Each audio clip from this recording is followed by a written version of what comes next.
Hello बच्चों, आप लोग कैसे हैं? बच्चों, आज के लिए हम जो वीडियो लेकर आए हैं वो वीडियो है विज्ञान भारती कक्षा 6 विज्ञान भारती भाग 1 कक्षा 6। इस किताब को बच्चों जल्द से जल्द खत्म करना है हमारे YouTube चैनल NCERT सिलेबस पर। बच्चों, जो NCERT सिलेबस हमारा चैनल है, इस चैनल पर आपको हम क्लास 6 साइंस पढ़ाने जा रहे हैं। क्लास 6 साइंस में पढ़ाने जा रहे हैं और साइंस से संबंधित जो भी चीजें हैं इस किताब की वो सारी आपको पढ़ाई जाएंगी, सारी आपको समझाई जाएंगी। आपको करना बस यही है कि आप चैनल पर नए हैं तो चैनल को सब्सक्राइब कर लीजिए और वीडियो अच्छा लगा तो वीडियो को लाइक जरूर करिएगा बच्चों। तो देखिए, आज इस चैप्टर में हम आपको बताएंगे ये जो चैप्टर बच्चों विज्ञान भारती 1 कक्षा 6, इसमें जो चैप्टर है वो बहुत अच्छे चैप्टर है, इंटरेस्टिंग चैप्टर है, जिसमें कि आज पहला चैप्टर मैं आपको पढ़ाऊंगा दैनिक जीवन में विज्ञान। बच्चों, दैनिक जीवन में विज्ञान क्या होता है उसके बारे में आज हम पढ़ेंगे। तो चलिए देखते हैं, ठीक है ना। और बच्चों एक बात हम बता दें, ये हिंदी मीडियम वालों के लिए है। जो हिंदी मीडियम बच्चे हैं हमारे, हिंदी मीडियम, उनके लिए बच्चों ये हमने मुहिम शुरू की है। हिंदी मीडियम के लिए जो कक्षा 6 विज्ञान है वो आपको पढ़ाई जा रही है। तो आप सभी हिंदी मीडियम बच्चे जो भी हैं वो सब इस वीडियो को खूब सारा प्यार दें, वीडियो को खूब सारी लाइक्स दें, क्योंकि वीडियो बहुत अच्छा बनेगा, ठीक है ना। तो हम सबसे पहले इस चैप्टर को आपको समझाते हैं कि चैप्टर है क्या। चैप्टर का नाम जो है बच्चों, हमने आपको बताया कि चैप्टर का नाम है दैनिक जीवन। बच्चों, दैनिक जीवन, बच्चों दैनिक जीवन में विज्ञान। अब दैनिक जीवन में विज्ञान क्या मतलब इसका? बच्चों देखिए, हमारी जो डेली लाइफ है ना, डेली लाइफ, ठीक, उसी डेली लाइफ में हमारी जो साइंस है, डेली लाइफ में जो हमारी साइंस है उसके बारे में आज पढ़ेंगे, ठीक है ना। तो उसके बारे में जब हम पढ़ेंगे तो सबसे पहली बात ये आती है कि बच्चों एक चीज आप समझिए कि हम सभी या फिर आप, ठीक है ना, आप बहुत छोटी क्लास में हैं, आपकी क्लास 6 है और क्लास 6 में आप साइंस पढ़ने जा रहे हो, ठीक है ना, विज्ञान पढ़ने जा रहे हो। तो बच्चों आपके अंदर उत्सुकता होना स्वाभाविक है, उत्सुकता होना स्वाभाविक है, ठीक है ना। तो देखिए एक बात हम आपको बता दें कि उत्सुकता का मतलब होता है जिज्ञासा, यानी जिज्ञासा मतलब आपको प्रश्न करना लाजमी है, ठीक है ना। तो इस किताब में दिया हुआ है कि मनुष्य स्वभाव से सदैव ही जिज्ञासु प्रवृत्ति का होता है। बच्चों देखिए, जिज्ञासु प्रवृत्ति का मतलब हो गया मनुष्य के अंदर क्या होता है बच्चों, मनुष्य के अंदर प्रश्न पूछने की जो है वो होती है, क्या प्रश्न पूछना उसका स्वभाव होता है, प्रश्न पूछता है वो, ठीक है ना। प्रश्न पूछना उसका क्या है स्वभाव, किसका? मनुष्य का। अब मनुष्य जब प्रश्न पूछेगा तो वो कैसे प्रश्न पूछेगा? वो प्रश्न वो पूछेगा जो देखता है, सुनता है, या फिर जो भी चीजें खाता है, ठीक है ना, उन्हीं के बारे में वो आपसे प्रश्न पूछेगा। तो इसमें जो है ना एक बिटिया है जिसका नाम है सीमा। उस सीमा ने क्या किया, अपनी मम्मी से सबसे पहले प्रश्न पूछ रहे थे कि जो बच्चा, कोई भी बच्चा होता है वो सबसे पहले घर से ही प्रश्न पूछता है। घर से क्या पूछता है? घर से प्रश्न पूछता है। क्या पूछता है? घर से प्रश्न उसने पूछा, घर से प्रश्न पूछता है कि ये पूछता है कि हर वो चीज, ठीक है ना, हर वो चीज जो मैं ऊपर फेंकती हूँ वो नीचे क्यों गिर जाती है? मम्मी, मैं कुछ भी, सिक्का मैंने फेंका, मैंने फूल फेंका, मैंने पत्थर फेंका, तो ये सब नीचे क्यों आकर गिर जाता है, ऊपर क्यों नहीं आता? उसने अपनी मम्मी से पूछा। तो उसकी मम्मी ने इन प्रश्नों के उत्तर वो नहीं जानती थी, तो उन्होंने कहा कि अपनी मैम से पूछना, अपनी मैडम से पूछना, ठीक है ना। वो अगले दिन स्कूल गई और स्कूल में भी उसने यही चीज पूछी, क्या कि मैम मुझे आप मेरे प्रश्नों के उत्तर दीजिए कि मतलब जो है कोई भी चीज मैं यदि ऊपर फेंकती हूँ तो वो नीचे क्यों गिर जाती है। तो उसकी मैम ने जो उत्तर दिया वो हम आपको बताते हैं, ठीक है ना। देखिए बच्चों, एक बात है कि हर एक बच्चे के अंदर प्रश्न पूछना उसका स्वभाव होता है, हर एक मनुष्य का प्रश्न पूछना स्वभाव होता है, ठीक है ना।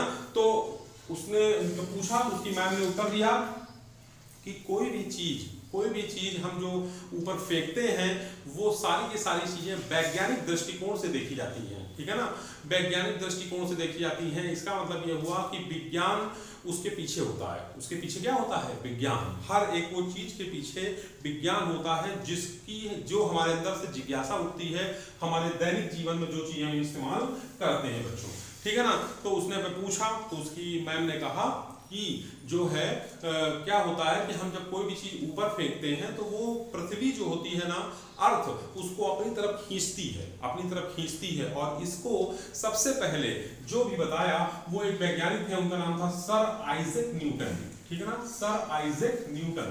सर आइजैक न्यूटन ने बताया कि हर वो वस्तु जो भी हम पृथ्वी से ऊपर की ओर फेंकते हैं, वो सारी वस्तुओं को पृथ्वी जो है, पृथ्वी एक बल लगाकर उसको अपनी तरफ खींचती है। उसको कहां खींचती है? अपनी तरफ खींचती है। और इसी बल को बच्चों हम जो बोलते हैं वो बोलते हैं गुरुत्वाकर्षण बल, ठीक है ना। गुरुत्वाकर्षण बल के बारे में सबसे पहले किसने बताया? Sir Isaac Newton. ये वैज्ञानिक हैं, इन्होंने बताया। वैज्ञानिक जो होते हैं बच्चों, उनका काम होता है चीजों को डिस्कवर करना, और जब वो चीजों को डिस्कवर करते हैं तो उसको सबसे पहले उसका एनालिसिस करते हैं, उसको सूक्ष्मतम रूप से देखते हैं। जब उसको सूक्ष्मतम रूप से वो देखते हैं, फिर उसके बारे में परिकल्पना करते हैं, फिर उसके एक्सपेरिमेंट करते हैं। कई सारे एक्सपेरिमेंट करने के बाद फिर आपको रिजल्ट देते हैं, यानी आपको सिद्धांत बताते हैं। हर एक सिद्धांत, हर एक प्रिंसिपल जो है वो एक्सपेरिमेंट पर डिपेंड है। जितने ज्यादा एक्सपेरिमेंट किए जाएंगे उतना उसके बाद ही हमारा सिद्धांत जो है परिपक्व हो पाता है बच्चों। तो जब उसकी मैम ने बताया तो उसका आत्मविश्वास बढ़ गया, उसको अच्छा लगा। तो उसको जब अच्छा लगा तो उसने अपनी मैम से कहा कि मैम आपने जो मुझे बताया मुझे समझ में आ गया, ठीक है ना बच्चों। तो इस तरह से सीमा का जो प्रश्न था उसका उत्तर था कि गुरुत्वाकर्षण बल के द्वारा हम किसी भी चीज को अपनी तरफ, मतलब पृथ्वी हर एक वस्तु को अपनी तरफ खींचती है। किस बल से? गुरुत्वाकर्षण बल से बच्चों, ठीक है ना। अब आते हैं दूसरी हेडिंग, दैनिक जीवन विज्ञान की देन। बच्चों दैनिक जीवन में विज्ञान की देन क्या है, ठीक है ना। दैनिक जीवन में विज्ञान की देन, तो देखिए आप लोग सभी लोग जानते हैं कि दैनिक जीवन विज्ञान की देन क्या है। सबसे पहली हम बात बता दें, जो हमारी खेती है ना बच्चों, हम खेती में इस्तेमाल करते हैं क्या? ट्रैक्टर का काम क्या है? हमारे खेतों की जुताई करना, और बहुत जल्दी हमारे खेतों की जुताई ट्रैक्टर कर देते हैं बच्चों, ठीक है ना। तो खेती में, फिर उसके बाद खेती में करते हैं, ठीक है ना। और थ्रेसर मशीन आपने सुना होगा, सीड ड्रिल, हार्वेस्टर, ये सब विज्ञान की ही देन है बच्चों, ठीक है ना। विज्ञान ने हमारी सभी चीजों को बहुत ही सरल बना दिया है, ठीक है ना। उत्तम प्रकार के बीज, कीटनाशक, फर्टिलाइजर्स, ठीक है ना, बहुत सारी खाद, इन सब चीजों का आविष्कार विज्ञान ने किया, और आज वो सब चीजें क्या हुई? हमारे लिए आसान हुई बच्चों, ठीक है ना। चलिए, तो ये मैंने आपको बताया विज्ञान में क्या क्या चीजों की देन है, तो वो सब बता दिया मैंने। अब कह रहा है परंपरागत एवं वर्तमान परिप्रेक्ष्य में विभिन्न क्षेत्रों में विज्ञान की भूमिका क्या है, ठीक है ना। परंपरागत क्षेत्र क्या होते हैं, उन पर ये बात कर लेते हैं। क्या? परंपरागत क्षेत्र, ठीक है ना, एवं वर्तमान परिप्रेक्ष्य, ठीक है ना, परिप्रेक्ष्य, वर्तमान परिप्रेक्ष्य क्षेत्रों में विज्ञान की भूमिका क्या है, ठीक है ना। देखिए विज्ञान की भूमिका क्या है, हम इसके बारे में चलिए डिस्कस कर लेते हैं। देखिए सबसे पहले परंपरागत बता दें हम आपको। परंपरागत का मतलब होता है बच्चों, जो पुराने समय में हम लोग देखिए क्या करते थे, जैसे मम्मी लोग खाना बनाती थी, किसमें बनाती थी? चूल्हे में, चूल्हा का इस्तेमाल करती थी। आटा गेहूं पीसने के लिए क्या करती थी? घर में बनी चक्की, घर में बनी चक्कियाँ होती थी ना, चक्कियाँ, उसका इस्तेमाल करते थे हम लोग, करते थे। तो ये परंपरागत रूप से बना, मतलब हम लोग खाना पीना बनाते थे। जब वर्तमान में हम आए तो हमने गैस स्टोव का इस्तेमाल किया। किसका इस्तेमाल किया? गैस स्टोव का। और मसालों को भूनने के लिए किसका इस्तेमाल किया? मिक्सर का। तो ये हमारे हो गए वर्तमान परिप्रेक्ष्य। वर्तमान में हम लोग इस रूप में अपने जो है चीजों का इस्तेमाल कर रहे हैं। और पुराने क्षेत्र क्या थे? ये जैसे चूल्हा है, घर में चकिया है, उससे आटा पीसा करते थे। तो ये सब चीज़ों का इस्तेमाल हम करते थे, ठीक है ना। यातायात के लिए बैलगाड़ी का इस्तेमाल करते थे, लेकिन हम आज तो बैलगाड़ी का इस्तेमाल नहीं करते होंगे कुछ लोग, बहुत कम लोग, लेकिन ज़्यादा लंबी दूरी जाने के लिए हम लोग किसका इस्तेमाल करते हैं? ट्रेनों का, एरोप्लेन का, जिससे कि हम बहुत लंबी दूरियों को कम समय में क्या कर सकते हैं? कम समय में उनका इस्तेमाल कर सकते हैं, कम समय में हम उनकी यात्रा पूरी कर सकते हैं, ठीक है ना। शिक्षा में पहले गुरुकुल प्रणाली हुआ करती थी, विद्यालयों में शिक्षकों द्वारा पारंपरिक ढंग से अध्यापन होता था। अब ओवरहेड प्रोजेक्टर, कंप्यूटर, इंटरनेट, है ना, जैसे मैं आपको आज यूट्यूब के माध्यम से पढ़ा रहा हूँ। तो ये हो गया बच्चों वर्तमान परिपेक्ष। ठीक, आपको समझ में बात आई होगी। ठीक, आगे चलते हैं, विज्ञान के दुरुपयोग से उत्पन्न समस्याएं क्या हैं बच्चों। देखिए विज्ञान ने जैसे जैसे हमको चीजों को आसान बना दिया, हमें देखिए मोबाइल फोन से हम बात कर सकते हैं, बहुत दूर बैठे हमारा एक भाई है जो अमेरिका में रहता है और उससे हम बात कर सकते हैं मोबाइल फोन से, ठीक है ना, कर सकते हैं नहीं कर सकते। तो ये विज्ञान की अच्छी देन है, लेकिन विज्ञान के कुछ दुरुपयोग भी है बच्चों। विज्ञान के दुरुपयोग यानी ड्रॉबैक। ड्रॉबैक क्या होता है विज्ञान के दुरुपयोग से उत्पन्न समस्याएं क्या हैं। देखिए उत्पन्न समस्याएं ये हैं कि सबसे पहले हम लोग जो हैं बहुत मेहनत किया करते थे, अब हम लोग इतनी मेहनत नहीं करते हैं। ठीक, देखिए विज्ञान की प्रगति के फलस्वरूप यातायात के क्षेत्र में पेट्रोल डीजल चलित वाहनों की वृद्धि के कारण पर्यावरण जो है बच्चों, पर्यावरण असंतुलित और प्रदूषित हो गया है। देखिए बहुत सारी गाड़ियां हो गई हैं और बहुत सारी गाड़ियों में पेट्रोल होता है, वो पेट्रोल जलता है धुआं के माध्यम से, और धुआं इतना सारा हो गया, कार्बन डाइऑक्साइड, कार्बन मोनोऑक्साइड, ये सारी हमारी वातावरण में फैल गई और हमारा वातावरण क्या हो गया, प्रदूषित होता जा रहा है। नंबर सेकेंड, भूजल जो हमारा जो भूजल है, भूजल के असीमित दोहन से बहुत सारा हम पानी निकालते रहते हैं भूजल से, तो भूजल स्तर नीचे खिसकता जा रहा है, जैसे कुएं और तालाब सूखते जा रहे हैं बच्चों। मानव बस्तियों में कूड़े कचरे और अपशिष्ट पदार्थों के निस्तारण की समुचित व्यवस्था नहीं है, जिससे मानव जीवन में संकटग्रस्त हो रहा है। परमाणु ऊर्जा के अनुचित प्रयोग से हिरोशिमा और नागासाकी में पलक झपकते ही लाखों लोगों के जीवन का अंत हो गया। रेफ्रिजरेटर और एयर कंडीशनर बच्चों, जो हम लोगों के घरों में फ्रिज है और जो एसी है, इनसे एक तरह की गैस निकलती है जिसको बोलते हैं क्लोरोफ्लोरोकार्बन, CFC गैस निकलती है। गैस हमारे वातावरण में जो ओजोन लेयर है, हम पढ़ाएंगे आपको ओजोन लेयर के बारे में।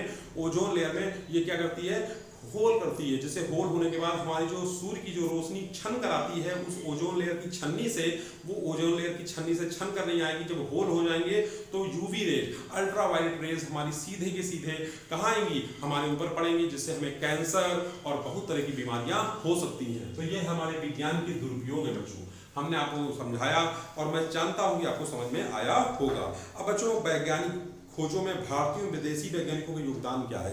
देखिए हमने आपको बताया कि कुछ भारतीय वैज्ञानिक भी हैं और कुछ विदेशी वैज्ञानिक भी हैं। जैसे कि पहले भारतीय वैज्ञानिक क्या हैं, कौन कौन भारतीय वैज्ञानिक हैं। देखिए भारतीय वैज्ञानिक जो हैं उन्होंने सबसे पहले हम नाम लेंगे चरक का, ठीक है ना।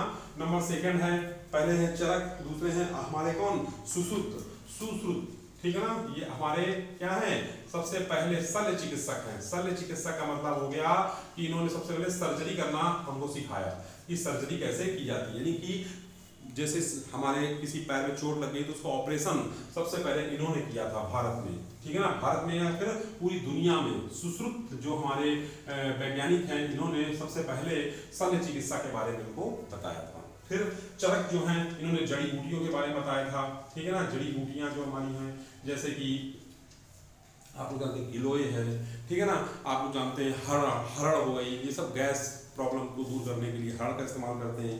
चरक ने जड़ी बूटियों के बारे में, औषधि गुणों के बारे में बताया था।